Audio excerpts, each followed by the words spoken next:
குஜராத்தில் பிரதமர் மோடியை வரவேற்க வைக்கப்பட்டுள்ள ஆபரேஷன் சிந்தூர் விளம்பர பதாகைகள் பொதுமக்கள் கவனத்தை ஈர்த்து வருகிறது. குஜராத்தின் டகோட் நகரில் புதிதாக கட்டி முடிக்கப்பட்டுள்ள ரயில் என்ஜின் உற்பத்தி ஆலையை இன்று பிரதமர் மோடி திறந்து வைக்கிறார். மேலும் பூஜ் நகரில் ரூபாய் 53,414 கோடி மதிப்பிலான வளர்ச்சித் திட்டப் பணிகளுக்கும் பிரதமர் அடிக்கல் நாட்டவுள்ளார். இந்நிலையில் அகமதாபாத் வரும் பிரதமர் மோடியை வரவேற்க வழிநெடுக்க பிரதமரின் புகைப்படத்துடன் ஆபரேஷன் சிந்தூர் விளம்பர பதாகைகள் வைக்கப்பட்டுள்ளது சர்ச்சையை ஏற்படுத்தியுள்ளது. மேலும் ஆபரேஷன் சிந்தூர் நடவடிக்கையை தனது அரசியல் ஆதாயத்திற்காக பாஜக பயன்படுத்துவதாக காங்கிரஸ் குற்றம் சாட்டியுள்ளது.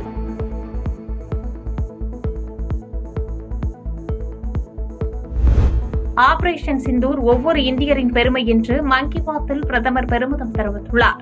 பிரதமர் நரேந்திர மோடி தனது வானொலி நிகழ்ச்சியான மன் கி பாத் மூலம் மக்களிடம் உரையாற்றினார். அப்போது ஆபரேஷன் சிந்தூர் குறித்து பேசிய அவர், முழு நாடும் பயங்கரவாதத்திற்கு எதிராக ஒன்றுபட்டுள்ளது. சிந்தூர் நடவடிக்கையின் போது நமது படைகள் வெளிப்படுத்திய வீரம் ஒவ்வொரு இந்தியரையும் பெருமைப்படுத்தியுள்ளது. சிந்தூர் நடவடிக்கை நாட்டு மக்களிடையே மிகுந்த தாக்கத்தை ஏற்படுத்தியுள்ளது. பல குடும்பங்கள் அதை தங்கள் வாழ்க்கையின் ஒரு பகுதியாக மாற்றியுள்ளன. பீகாரில் உள்ள கதிகார், ஊபியில் உள்ள குஷிநகர் மற்றும் பல நகரங்களில் பிறந்த குழந்தைகளுக்கு சிந்தூர் என்று பெயரிடப்பட்டுள்ளது என்று தெரிவித்தார். டெல்லியில் விமான நிலைய கூரையை வைத்து உள்ளே கொட்டிய மழைநீரின் வீடியோ வைரலாகி வருகிறது. டெல்லியில் வெளுத்து வாங்கிய கனமழையால் பல இடங்களில் தண்ணீர் தேங்கியுள்ளது. சுமார் 200 விமான சேவைகள் பாதிக்கப்பட்டதோடு மக்களின் இயல்பு வாழ்க்கை பாதிக்கப்பட்டுள்ளது. இந்நிலையில் இந்திரா காந்தி சர்வதேச விமான நிலையம் பெருமளவில் பாதித்தது. வளாகத்திற்கு வெளியே நிறுவப்பட்ட கூரை சேதமடைந்தது. இழுவிசை துணி கிழந்து தண்ணீர் கீழே ஊற்றும் காட்சிகள் சமூக ஊடகங்களில் பரவி வருகின்றன.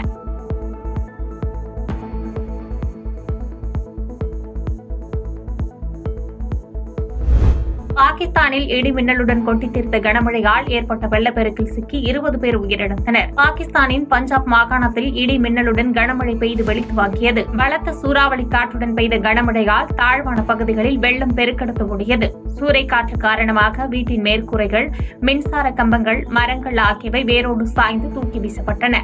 வெள்ளப்பெருக்கு, ராட்சத விளம்பர பலகைகள் விழுந்தது உள்ளிட்டவற்றால் பெண்கள், சிறுமிகள் உட்பட 20 பேர் உயிரிழந்துள்ளனர். 150க்கும் மேற்பட்டோர் படுகாயமடைந்ததாகவும் கூறப்படுகிறது.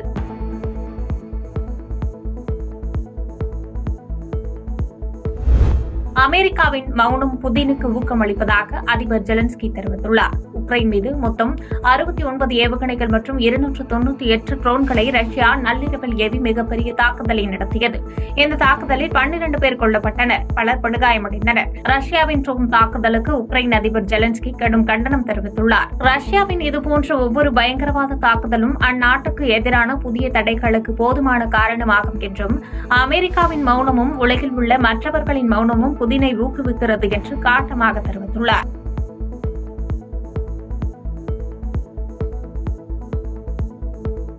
செய்திகளை உடனுக்குடன் தெரிந்து கொள்ள கீழ்கண்ட கேபிள் மற்றும் டிடிஎச் நெட்வொர்க்குகளில் எம்நாடு செய்தி தொலைக்காட்சியை காணுங்கள். பாதகம் செய்பவரை கண்டால் நாம் பயம் கொள்ளலாகாது பாப்பா. மோதி மிதித்துவிடு பாப்பா, அவர் முகத்தில் உமிழ்ந்துவிடு பாப்பா. அண்மை செய்திகளை உடனுக்குடன் தெரிந்து கொள்ள இணைந்திருங்கள் எம்நாடு தொலைக்காட்சியுடன்.